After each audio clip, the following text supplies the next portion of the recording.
নমস্কার, সবাই কেমন আছেন? আশা করি ঈশ্বরের কৃপায় ভালোই আছেন। আজকে আমরা জানব ভক্তি কি, ভক্তের ভক্তি তত্ত্ব। জয় ভক্ত বৎসল ভগবান শ্রীহরি, কলিকালে নামরূপে কৃষ্ণ অবতার, নাম হইতে হয় সর্বজগৎ নিস্তার।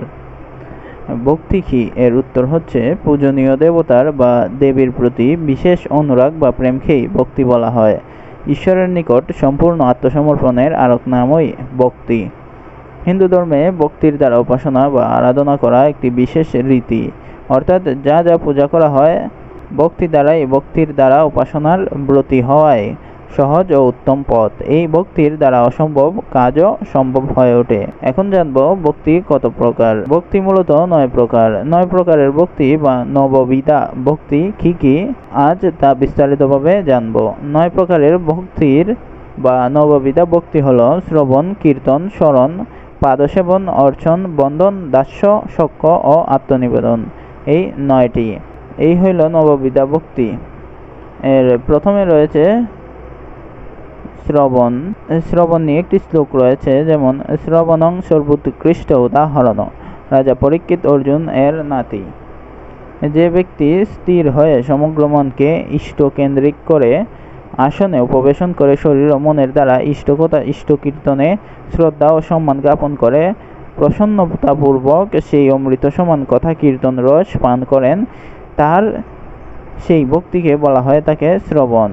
কীর্তনং সর্বোৎকৃষ্ট এর উদাহরণস্বরূপ বৈষ্ণবী ভক্তি মীরাবাইকে দেখানো যায়, যিনি তার হৃদাকাশে ইষ্টদেব বা দেবীর দিব্য জন্মকর্ম লীলা চিন্তা করে প্রেম ভরে তা উদাত্ত কণ্ঠে গীত করেন, তার এই ভক্তিকে বলা হয় কীর্তন। শরণং সর্বোৎকৃষ্ট উদাহরণ হচ্ছে হিরণ্যকশ্যপুর পুত্র ভক্ত প্রহ্লাদ। নিত্য ইষ্টদেব বা দেবীকে সর্বদা ও সর্বত্র ব্যাপক সকল বস্তুর মধ্যেই তিনি বিদ্যমান জেনে যিনি বিশ্ব ব্রহ্মাণ্ডে সব সময়ে নির্ভয়ে থাকতেন, তার সেই ভক্তিকে বলা হয় তাকে শরণ। পদসেবনম সর্বোৎকৃষ্ট উদাহরণ হচ্ছে লক্ষ্মী দেবী। অরুণোদয় থেকে শুরু করে সব সময়ে প্রভুর কৃপাকে বা তার অনুকূলতাকে মনে রেখে মন, বুদ্ধি, চিত্ত, হৃদয় এবং ইন্দ্রিয়াদির দ্বারা নিরন্তর ইষ্টদেব বা দেবীর সেবা করা হয়, সেই সেবন নামক ভক্তিকে বলা হয় পাদসেবন। অর্চনং সর্বোৎকৃষ্ট উদাহরণ পৃথু রাজা। নিজ ক্ষমতা অনুযায়ী শাস্ত্রীয় বিধি দ্বারা পরমাত্মারূপী ইষ্টদেব বা দেবীকে সর্বদা পাদ্য, অর্ঘ্য ইত্যাদি ষোড়শোপাচারে বা পুষ্পগন্ধ ইত্যাদি পঞ্চোপাচারে পূজন করাকেই অর্চন বলা হয়ে থাকে। বন্দনং সর্বোৎকৃষ্ট উদাহরণ কংসের সেনাপতি অঙ্কুর। অন্তরে ধ্যান ও বাক্য দ্বারা স্তোত্র বন্দনামূলক মন্ত্রাদির পাঠ করতে করতে শরীরের 8 আঙ্গুলে ভূমি স্পর্শ করে ইষ্টদেব বা দেবীকে নমস্কার করাকে বলা হয় বন্দন। দাস্যং সর্বোৎকৃষ্ট উদাহরণ মারুতি নন্দন, পবনপুত্র, মহাবলী হনুমান।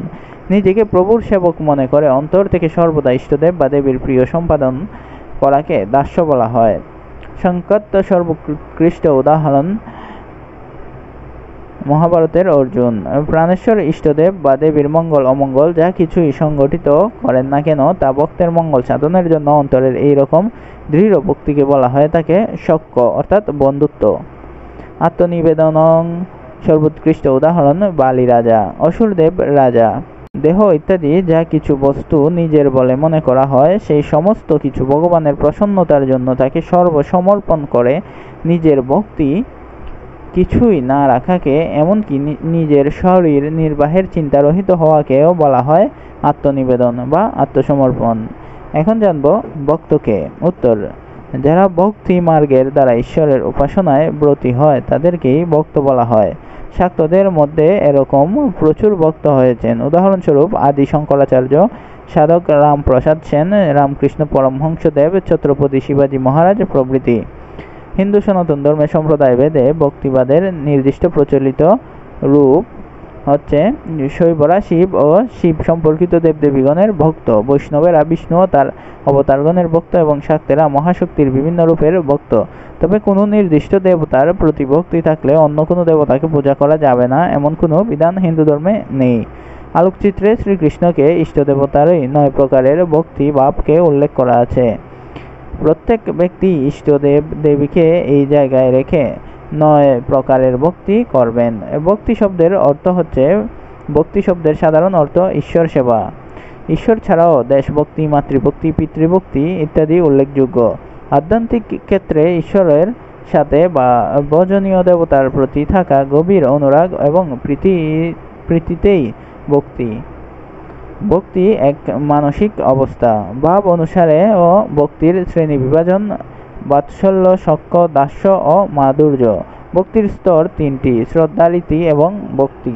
4 প্রকার ভক্তির কথা উল্লেখ করা হচ্ছে: আর্ত, জিজ্ঞাসু, আর্তার্থী এবং জ্ঞানী। ভক্তির শ্রেণী বিভাজন: বহুল অর্থে ভক্তির শ্রেণী 2টি: গৌণ ভক্তি ও পরাভক্তি।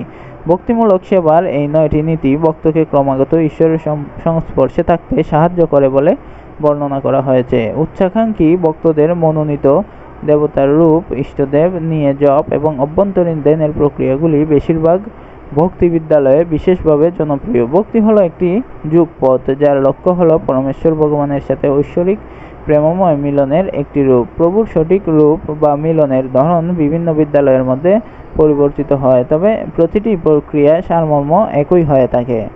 শাস্ত্র আমাদের বলে যে এই আধুনিক যুগে ভগবানের সবচেয়ে সহজ পথ হলো ভক্তি যুগ। ভক্তির যুগ সব থেকে মূল্যবান জিনিস হলো ঈশ্বরের প্রতি তীব্র প্রেম গড়ে তোলা। শ্রীরামকৃষ্ণ পরমহংস একে রাগ ভক্তি বা ঈশ্বরের প্রতি অনুরাগী সংযুতি বলেছেন। এই ধরনের ভব্য দ্বারা আপনি জীবনের প্রতিটি এবং যে কোনো সাফল্য অর্জন করতে সক্ষম হবেন। আমরা কীর্তন, জপ, পূজা এবং আমাদের সমস্ত আধ্যাত্মিক অনুশীলনের মাধ্যমে সেই ভক্তি গড়ে তুলি। সেই ভক্তি লাভের জন্য আমাদের যা যা প্রয়োজন তাই করার ইচ্ছা বা চেষ্টা করতে হবে। আপনি আপনার হৃদয়ের বাগানকে ভক্তির জলে সেচ দিতে পারেন, তবে বৈরাগ্য বিকাশের জন্য প্রকৃত প্রচেষ্টার প্রয়োজন হবে না। আপনি কেবল আপনার আন্তরিক ভক্তি এবং ঈশ্বরের সাথে যোগাযোগের দ্বারা রূপান্তরিত হবেন, যে সমস্ত জাগতিক বাসনা, সংযুক্তি বাসনা এবং সংস্কারগুলি এখনই পড়ে যাবে। জয় শ্রীকৃষ্ণ। চৈতন্য প্রভু নিত্যানন্দ, শ্রী অদ্বৈত গদাধর শ্রীবাসাদি গৌর ভক্তবৃন্দ, হরে কৃষ্ণ। এই ভিডিও থেকে যদি সামান্য কিছু জানতে পারেন, অবশ্যই চ্যানেলটি সাবস্ক্রাইব করে পাশে থাকবেন। ধন্যবাদ।